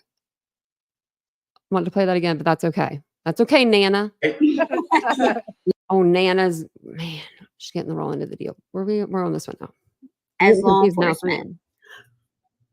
Sorry. If you have any questions, let me know. Whatever VR means, Katie and Chris. This is him realizing he's getting recorded and saved to her phone. When was that sent, Chase? It was. If you had nothing to hide, you wouldn't care who came to your house. Just saying. Or your January, family's February, house. Are you freaking kidding me? Are you freaking kidding me? If you had nothing to hide, you don't care who comes to your house. Let me know that. Is it cool for anybody to show up at your house before calling? No, not in this day and age. I'm going to play that back because people are freaking nuts in this world. They're just nutty. They're nutty. Katie and Chris. When was that sent, Chase? It was. If you had nothing to hide, you wouldn't care who came to your house. Just saying. If you had nothing to hide, you wouldn't care who came to your house. I'm telling y'all right now, if anyone came to my house, I'd have a big problem with that. I'm not hiding nothing. Maybe I am. None of your business. Or your January, family's February, house. April 27th, it was sent. Oh, Yeah, well, guess who's not considering it anymore? Are you serious? Thank goodness. Listen, I've been on board with you with putting a united front on, even though I'm skeptical with the whole Proudfoot situation. Who is this person to this case? Who are you chasing crime now? Hello? I understood, like I've told you many times, I understand what you were trying to do. I applaud you for trying to do it. Yeah, I mean, many people would not even attempted that because they would have known how that wasn't going to get them anywhere. But you still attempted it, right? You still did your due diligence when it came to trying to do a united front. And clearly, Chris and Katie have no care in the world to have any of that united front. They don't care. This Yeah. email says enough for me. That's a great time for me to move into the second message that I wanted to deliver to you guys tonight. So, I'd heard a lot of people, especially over the last 48 hours, or I don't know, I guess 70, whenever it was, Chase, that we came on last time. I guess that was 2 days ago. But there's been a lot of people comment all over YouTube, Facebook, TikTok, whatever, that, they told me, they kept telling me, they can't believe it took me this long to find out or figure it out or whatever. And I didn't really put any merit into it, but I've recently become intrigued with JLR, and I know that not everybody likes JLR. So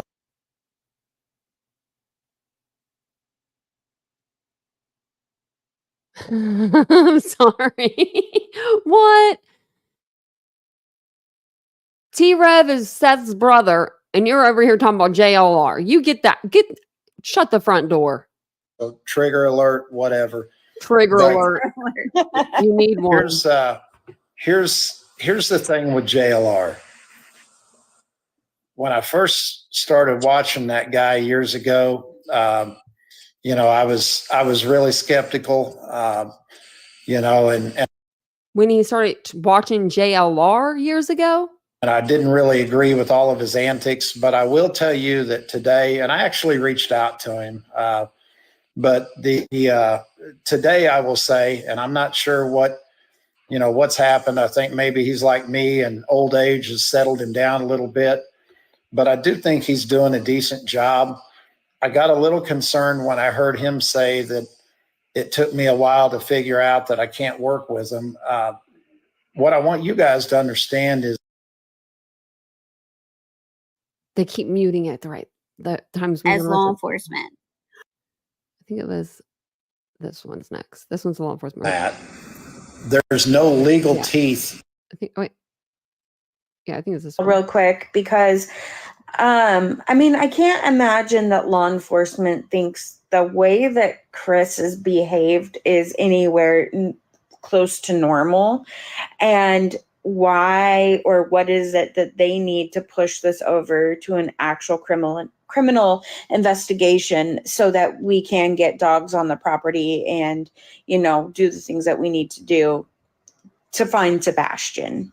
I think that Body and I could probably both answer this, but the real simple answer is evidence, and it's just like getting a probable cause affidavit. Her subscribers just jumped from 14 point something K to 18.9.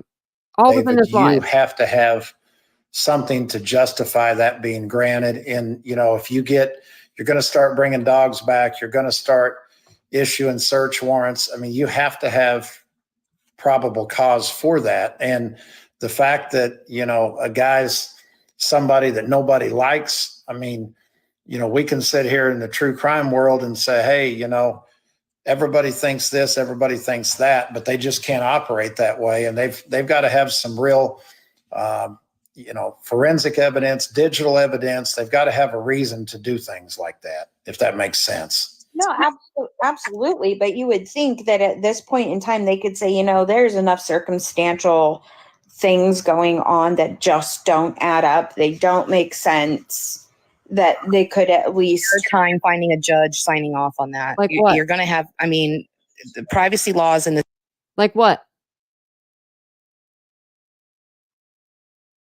You can't just charge people for that. in the United States are strict for a reason. And you're just going to have, it's a violation of civil rights. It truly is. You're not going to be able to just randomly go to any judge without significant probable cause, and there just isn't any. And that's why the PI needs to find some, right? Since there isn't any, she just said there's none. The PI needs to go find some. Are you friggin' kidding me, lady? Are you right now? Are you really right? You're not going to be able to just randomly go to any judge without significant probable cause, and there just isn't any. And that's why the PI needs to find some, right? Maybe there's none because there's none out there. That's why it's so important. I'll tell you what drives, to Body's point, what drives all these subpoenas and warrants and everything else, a lot of times the PI is what drives that. Now, in Caleb's case, the PI came in. The PIs are gone. And late, but the PI has still been responsible for additional subpoenas and warrants, et cetera. So, if the law enforcement doesn't have the digital evidence to justify that, then it would be great for the PI to be able to drive that. 100%. I mean, and I think a lot of it is going to be digital. But, I could be wrong. I think a lot of it's going to be digital. I agree, Buddy. I think you're spot on there. Give me, you guys give me a second. Seth just finally sent me some pictures. So you guys go ahead and talk and I'll be right back. Just really quick. Tony, take that other. One second. Tony, if you can hear me still, just text them to me and I'll put one of them up. That way, at least we have one up behind me that is more recent. I'm trying to, okay. So I made the account for really Tony. quick, guys. We're not going to put anybody else in the box because we're going to put the new account for you guys to follow in a box. So it's easier for you. Plus you're talking over each other. You guys to follow it. So just give us a couple minutes. And I have another phone. She's working. I'm just going to scoot it across. Chase, if you can do multiple pictures, you can text me one and I can put it on my background also. Okay. Everybody I texted him the other day. And I'm like, can you give me? They could give a rat's ass to be putting that on their background. Okay, I'm just gonna let y'all know right now. They want that picture because it's fresh, it's new, and nobody has it. He said right here it's exclusive. So they want as many of those little pictures they can get to make as many TikToks as they can make to get their come on now. More pictures of Sebastian. Now watch. Now another one will pop up and be like, oh, you can send it to me too. And I'll put it on my background. I'll put it on a t-shirt. We send money to Seth's Cash App. Do you guys have it? I bet if I went to their TikToks, I'll before we do that, let me clarify. Let me find out from Seth and Tony the specific one. Hold on, Tony. I was gonna say, I know there's the specific one because I know there's been multiple out there with all different scenarios. So I want to make sure that wherever money is sent, it's going where Tony and Seth wanted to go. Yeah, there's been a trust that they're working on setting up. So I'll be able to give you some more information on that probably on the next live. I don't have all the details on that, but Chase, I just sent you some pictures and you're going to get teary-eyed when you see some of those. Oh, Tony, can you clarify that too? Because I know that this has kind of been back and forth. Somebody else put it in the comments. Was there only one CPS case between Chris and Sebastian, or was there two? The information has been kind of convoluted. All I know at this point, I don't know the quantity. I know that there was a bunch of documents that Seth was able to obtain that we'll be talking about a little bit about those from Seth's mouth directly tomorrow on Pascal's show. There it is. With him tomorrow. That's how everybody knew about Pascal's show. That's how he had 10,000 people in there tonight. And you know what he showed us? What documents? Nothing. Do you know what Seth told us about the documents? Not a damn thing. Nothing. He said, I can't talk about it. Our night at 7:00. But I can find that out. I just know that there's a bunch of documents. I just don't know how many specific cases. Okay. We don't even know that. Okay, thank you. Mm-hmm. Okay, somebody just commented that Trev was going live and saying his topic was like arrests coming soon. That's just clickbait, isn't it? Or do you know anything about that? He says, yeah. But that's Seth's brother. But that's Seth's brother. T-Rev is Seth's brother, he said. That's my brother. Real quick, because... Is this one I was on? He goes, Yeah, I told her. She just told me to tell you she don't like you. And I said, all right, well, tell her Happy Mother's Day. For now, she don't like you. For now, I have to That's use the right. restroom though. I'll be right back. The girls, Tony, you can hold it down. You got this. There's actually some really good questions in the chat that I would maybe like to toss out there to you. So first one, do you think CP has ties to the police department, and are the police being shady? I don't think so. I mean, I think that's, I mean, look, I think there's plenty of things that are wrong with CP, but I don't think there's anything to tie. I've talked to an FBI person, a former FBI person that's worked with Hendersonville Police Department, Sumner County, TBI. He says they're all good people. I don't have any reason to believe that. Now, if it came out that it was true, I wouldn't be surprised, but I can't say that, and I don't think so. Who is the David that he's referring to? That Heather was saying there was an open line of communication back with Seth, and he's like, he better not open his mouth or he'll never open it again. I don't know that. You talking about on that recording? Yeah, he said that there's David and they're talking again. And people were assuming it was somebody in law enforcement that CP knows. Well, so I think Seth made a comment. Chris Proudfoot probably knows just as many people in the law enforcement field as Seth Rogers. That Seth he was talking to, I don't know if it was Agent security Simmons guards, or corrections officer, you know what I mean. that Paddock or whatever his name is, but he had reestablished a line of communication with that law enforcement officer. And what Chris was trying to say is that, there's Bobby Simmons. I think it was Agent Simmons, but what Chris was trying to say is that if Seth didn't shut his mouth, that Bobby was talking to him again, essentially saying that they're talking to you now because you disappeared for a little while, but if you keep running their mouth, they're not going to talk to you anymore. Well, I thought it was strange that Heather made it sound like that agent should be, if that's the person, that person should be going through her and not Seth. Yeah, I mean, here's my opinion on all that. I mean, first off, I think that whoever's in charge of the investigation should always be talking to the father. I've been very consistent on that. If there is a line of communication between law enforcement and the PI, then that's fantastic. But there's going to be some things that they should tell the father first. And there's going to be some things that, like in Caleb's case, we had PIs, and it's a different dynamic because one of the owners of the firm was retired FBI. A second partner is retired CIA. A third partner is also retired FBI.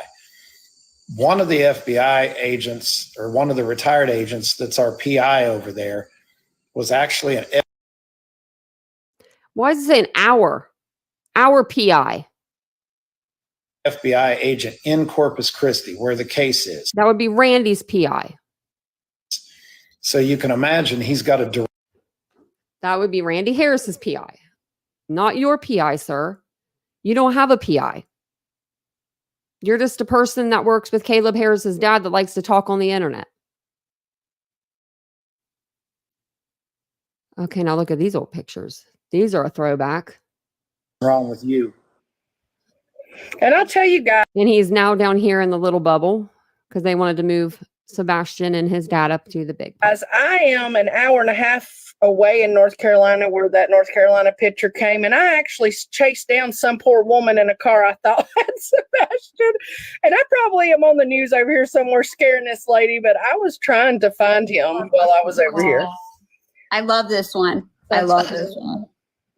Oh, I love them all, but that one is so cute. I was in Hendersonville to know a little bit about me, Tony. Hey, so I only live I only live about 3 hours away over here in Knoxville. Go Vols. Have you went searching then? Vols. And 3 hours ain't that far. 3 hours ain't that far. I think whenever I go back out of the video, it like starts playing it again. So we're on this one now. I don't know what you're doing trying to be a dog handler. You know, you're calling in on shows after Jules is, and you know, sending pictures of your dogs. You don't even get their names right.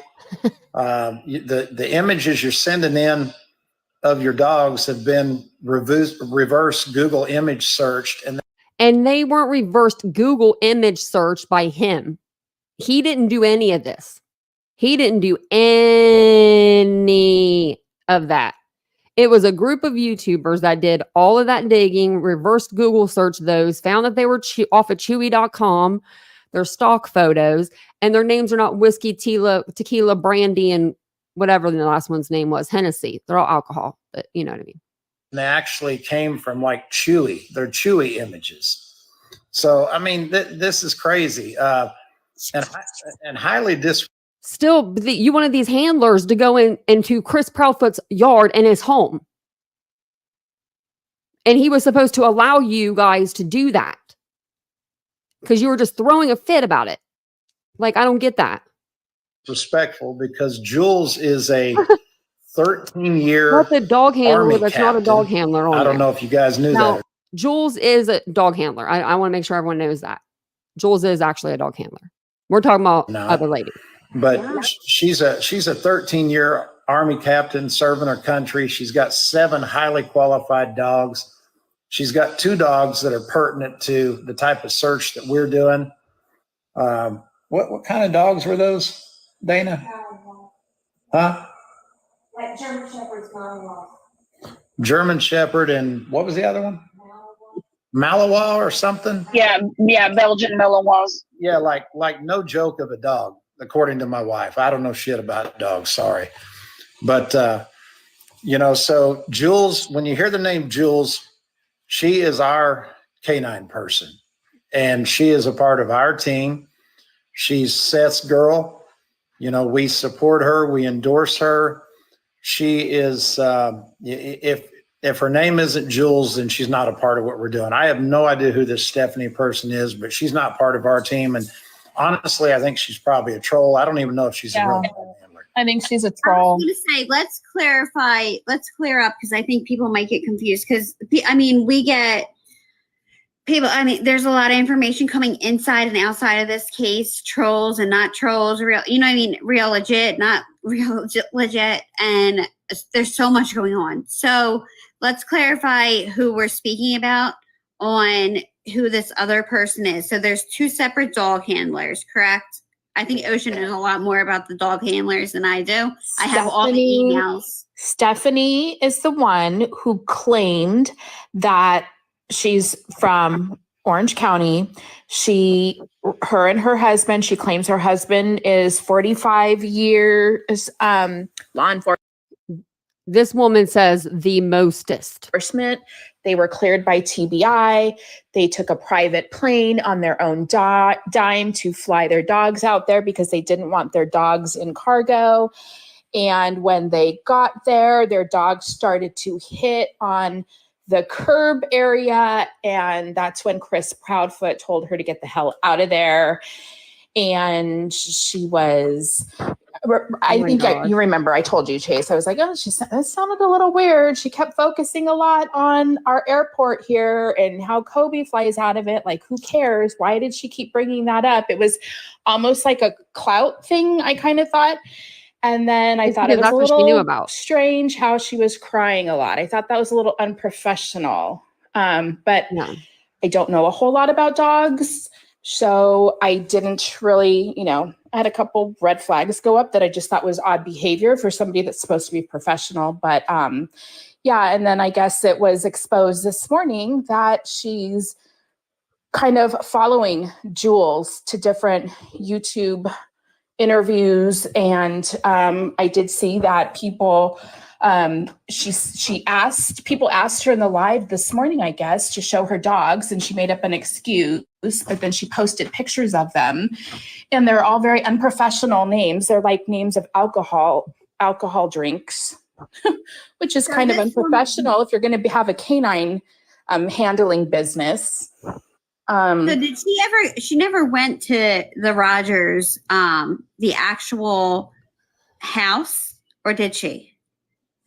I don't think so. I don't think so either.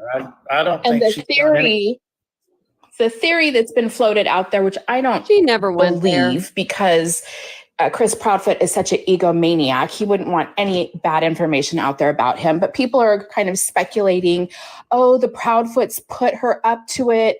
So when it's confirmed that she's a fraud, it will make it look like all the other information that's being negative information that's being put out there about them is also untrue, which I'm not buying that, because he's too concerned with his reputation and what people think of him. He's not going to want that out there too. So she's just another sicko, it sounds like, that's trying to gain clout and attention off of the back of a missing child, which is.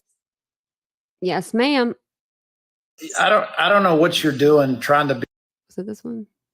Tony who is stepping in on behalf of Seth, and I'm ungodly grateful for Tony to step in and do that for him, because Tony does not have to do this whatsoever, but he is doing it, and he is opening and I don't know if these are like in order. I mean, I'm assuming they are, but this one sounds like almost like it would be like the beginning of one. Like the beginning of the video. Everything and anything in regards to it, and anything off of Seth's shoulders. I like reading the comments. They're so out of this world. Shoulders is good in my book. Oh, thanks, We've seen Tony handle Caleb Harris as well. So these are good things that are happening. It's what needs to be happening. It's going in the right direction. I don't think we're going in the right direction. Tony who is stepping in. Was it this one? Tony who is stepping in. So we have two more, it looks like. It's, and you can tell me whether this is true or not, but confirm that the Secret Service is involved with the case. So I heard this like several weeks back. Like, what is their involvement? Just gonna say something real quick. Tony, what's your wife think about you not being home ever? Because he says he works 8 to 10 hours at his job every day. Then he comes home and he works another 8 for Seth. So when is your time to see your wife? I'm just saying. She's going to get upset with you, bro. You better spend some time with her. Looking like now in terms of like, do we know what they're doing or how they're involved with the case or what? YouTube or TikTok. I don't, Ethan, and it's good to talk to you again, buddy. I'm glad you're here. There's a time to quit for the night. The investigation is not something that I've dug into. I've heard over and over again that the Secret Service was involved. I can tell you why the Secret Service would be involved if they were, because we've got the Secret Service involved in Caleb's case. I'm pretty sure every state's different, right? They have a high level capability different state. in digging through digital data. They don't have to cut through all the red tape everybody else does because they have the highest level of clearance of anybody. So if they are involved,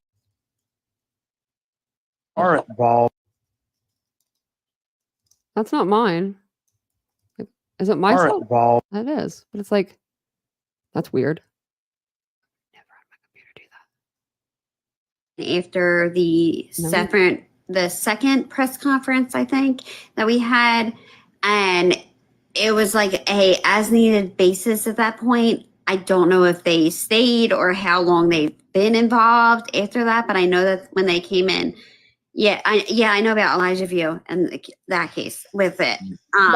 I have a question super quick for the switches. Were there 2 or were there 1? Did he have 1 switch that he'd bring back and forth between Seth's house and KP and CP's house, or did he have 2 switches? I had 1. Sorry, I'm just curious because they have internet capability. You're good. The video game. No, I know. I have no clue. Sorry, I'm trying not to cut it. Go ahead, Tone. Somebody says he has 2 switches. I don't know the answer to that. But I will tell you guys the way these cases work, and I had very, very, very front row seat to Caleb's case.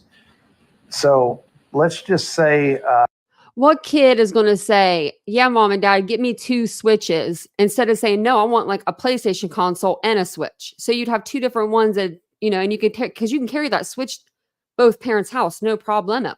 Shove it in your bag. It's not like it has cords and stuff. It's not a big deal to County take with you. Needs the assistance of the Secret Service. What will happen is the Secret Service will lend them a person that will be their liaison with the case, they meaning Sumner County, and the news will come out, or when they do a briefing, they'll talk about the Secret Service is involved.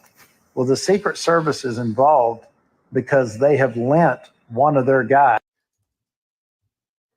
So I don't think that he went in the trash can. As soon as that trash can, okay, if he would have been inside the trash can, let's say he fell asleep in the trash can, he would have woken up by the time the trash man probably got there. I mean, he's smelling trash. He's inside of a trash can. You know what I mean? Also, as soon as the trash can guy, like the dumpster guy, as soon as he comes to pick up the can, he's going to pick up the can and it raises for like a good while before it dumps into the actual trash compactor. I think that would have woken Sebastian up, like picking it up, moving it around. So even if he would have fallen in there, he would have screamed. I'm pretty sure there would have been a noise. The people are outside of one guy's usually hanging on the back of the trash truck. I think that somebody would have saw, or, that's just me though. I don't know. But I mean, that is a way that they could have gotten away from the house. That I hate that it does that. Exactly. But I was really thinking Can we about just talk that. about how adorable of a photo that is? I was gonna say, is that Seth? It is. Yeah. Wow. Dang, Seth. You can see how happy they both are. I know. love that photo. Look at that light hair too. Wait, did I don't remember which ones I showed. I don't want to. That's how my oldest son, like his hair was like that when he was a baby, and now it's dark. You showed the other one with his blonde hair where he's a little bit older.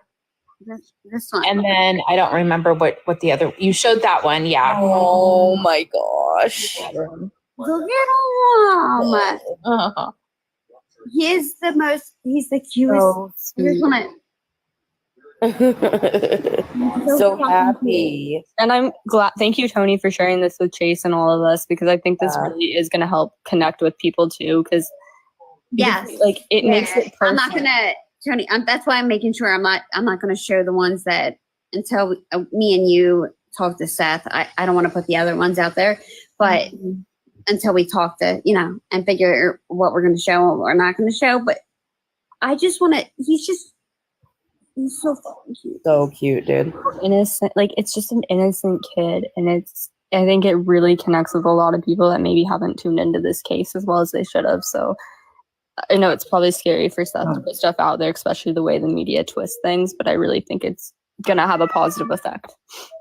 I'm so sick and tired of the media coming after Seth, Tony, anybody. I'm done with that shit.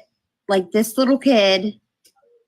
I was just gonna say he has Seth's eyes for sure. I can tell you what I see when I see this picture. Seth's eyes. When I first saw it, I got choked up.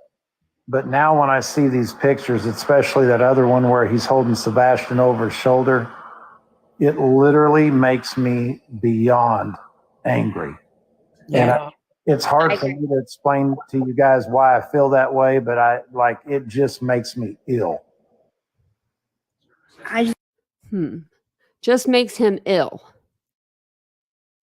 Okay, well.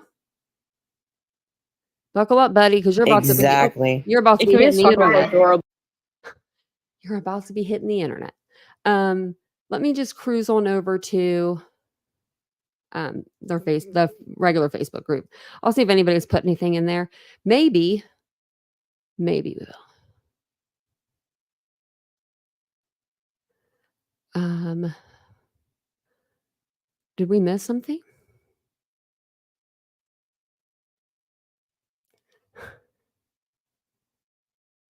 Ooh, okay. So apparently everyone's turning on Seth over here on the old Facebook, which we knew this was going to happen. So Pascal just made a small fortune on that show, but never once showed a picture or flyer of Sebastian or a call out for TBI find with any tips.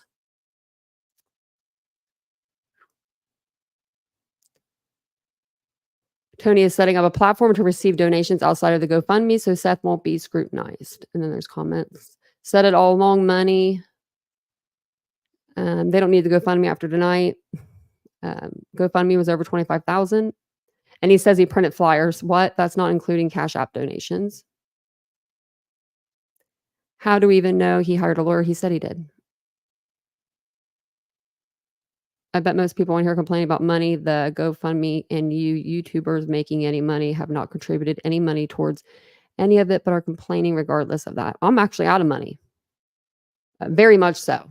Out of money. Very, very, very much so.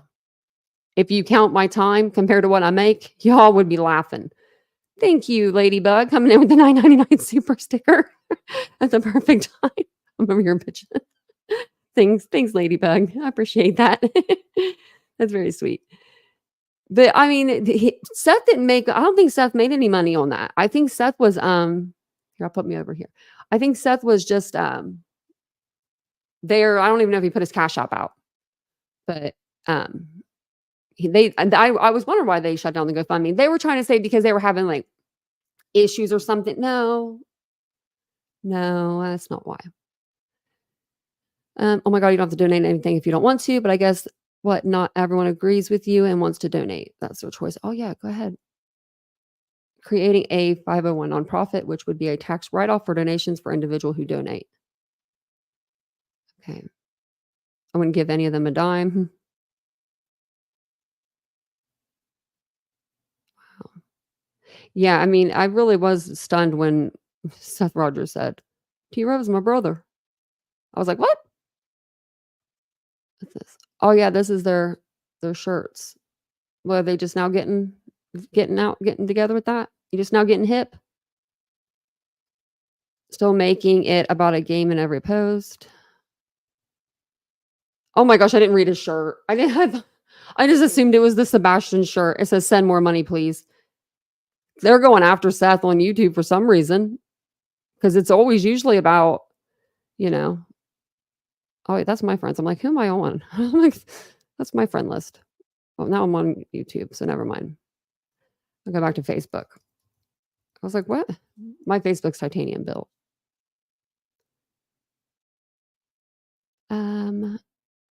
There's two different Sebastian ones, so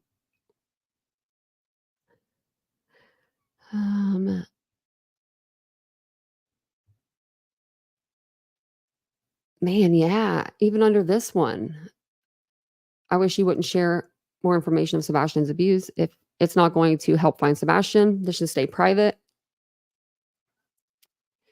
Okay. He said, someone said, I thought he was unaware of any CPS cases. People were not happy with Seth over on the Facebook. So, we knew this. I knew the tide would shift because Katie's not talking. Chris hasn't really said anything except for that phone call that was leaked. That was from like 8 or 9 days prior because Tony said himself that they already had the phone call. I do have like 14 pages of notes for Pascal's show. So we will go over those tomorrow night on our live because y'all, your girl wasn't writing out for 4 hours for nothing. But I do have some really good notes. And then maybe I'll just like do half notes and then we'll watch the rest of it. But some of it's really good because it's like, what did you just say? But I was going to show you guys. I don't know where it went. Let me see.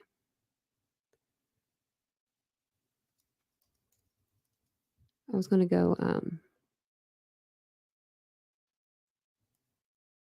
I was going to show you an article or let me see.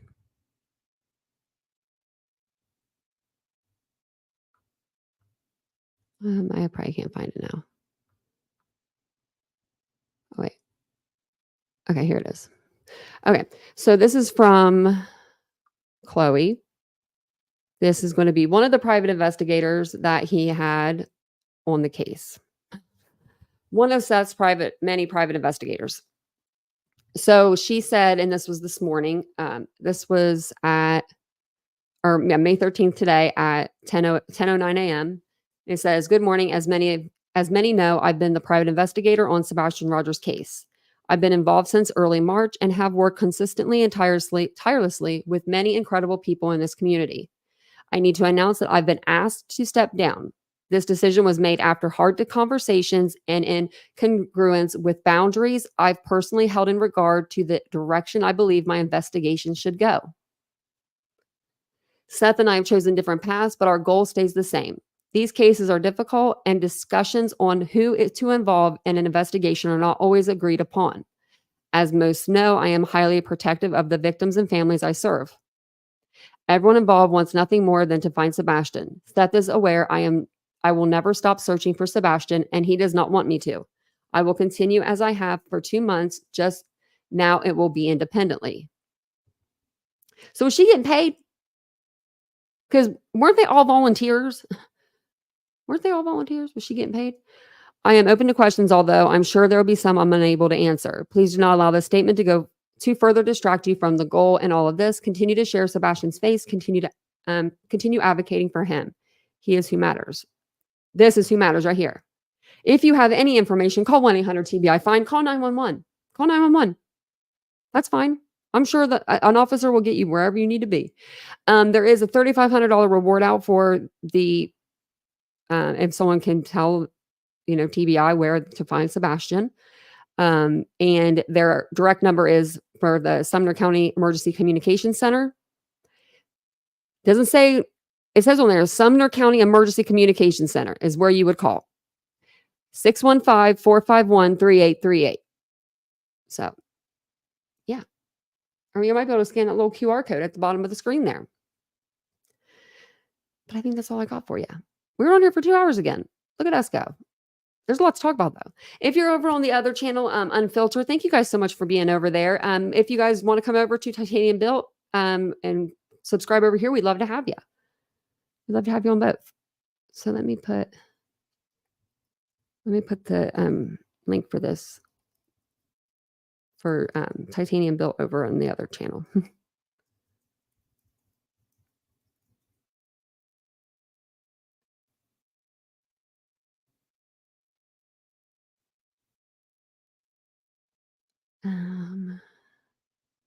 No, Sonia, actually, Chris and Katie are doing exactly what the cops told them to do, to stay out of it. But I mean, that's just my opinion. And I think a lot of this stuff wouldn't have been out if it wasn't for certain people. And I don't think it should have came out. But that's just me. I mean, I think that people missed the mark with it. It should, be about Sebastian, finding Sebastian. I feel like it was maybe like that for the first couple of days, but not so much anymore, not so much. So got his face on the screen there, still up there. Yeah, still up there. Okay. Well, thank you guys all for being here tonight. I really appreciate it so much. I really, really, really, really do. But Seth has hired a lot of people. And I do have that chart going. So I've got some people, Seth's attorney, Chloe, Julie, Steph, second PI, which I need to take that one off. Tony, Mathis, Heather PI, YouTubers. I'm just putting YouTubers all under one. But I got a chart going. But thank you guys all for being here tonight. I really do appreciate it. I will see you guys all tomorrow, 9:15 p.m. Eastern Standard Time. I will be, I'll be back to our regular scheduled broadcasting time. But I will see you guys all tomorrow. Have a wonderful day. Call 1-800-TBI-FIND if you see Sebastian or know anything about Sebastian's whereabouts. And I'll see you guys all tomorrow. Bye.